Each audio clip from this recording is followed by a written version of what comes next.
Thank you for tuning in. This is DJ Fob Fresh from SegaShiro.com, the Sega Resource, the Sega Archive, and today we're looking at the now defunct Secret Level Studios Iron Man title. Licensed space movie games are known to suck, and this is something that a lot of hardcore Sega fans don't want to see the publisher doing. And yet, for the long-term growth and wealth of the publisher, it is probably something that they need to do to remain competitive. Now, the first Iron Man title had the dubious honor of winning the worst game that everyone played by GameSpot.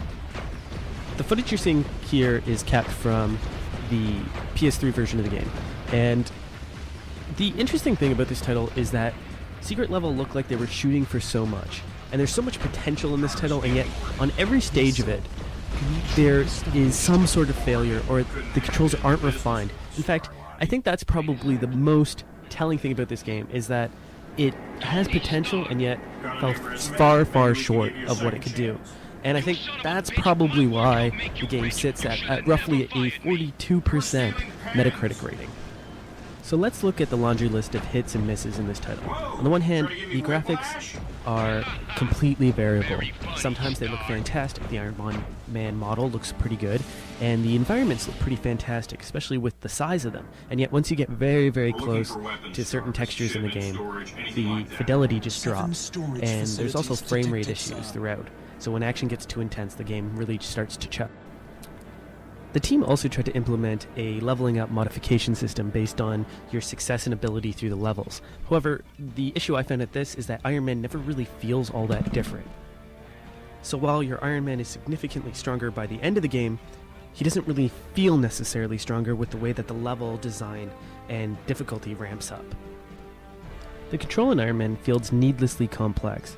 And this, on one hand, it does offer a great deal of control once you kind of get used to it and get over the learning curve. On the other hand, the targeting system is pretty broken, and you can never quite be sure what you're going to aim at.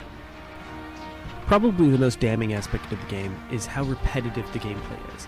Now, you can play through the story mode. The story itself is pretty generic and forgettable. It sort of touches the movie and yet at the same time kind of introduces some comic book characters. It's all about Tony Stark's weapons division and how he's leaving that behind him. The other option is one-man army mode, and this is where you essentially go in to an arena. It's the levels that you've played before. You have a time limit and you have a set number of kills that you have to complete.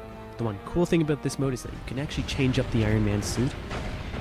This would be a lot better if the gameplay was just that much tighter. However, as it stands, it's just sort of more of the same. Funny enough, the story mode is actually pretty short, and yet at the same time, the gameplay doesn't offer any variety that you'd want to play it any longer. Essentially, if you played the first 5 levels of Iron Man, you've played the entire game. And yet, to a certain level, this game does capture the feeling of what it would be like to be this superhero.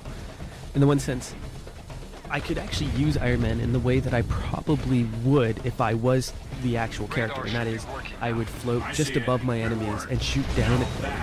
This game actually provides you the ability to do that, and so in that sense, it does slightly capture what it feels like to be a superhero. Just all of the coolest features about this game are marred by execution. You can actually grab missiles and toss them back, and yet the controls of doing so are so awkward that it rarely ever happens, so you rarely ever get that experience. Same thing when it comes to ripping off the gun of a tank. While it seems kind of cool and it looks kind of cool, pulling it off is not very fun. And so ultimately you have this mix of things that were almost there and yet fall so far short. Essentially, in terms of boss fights, even in the cinematics, that this game does the bare minimum.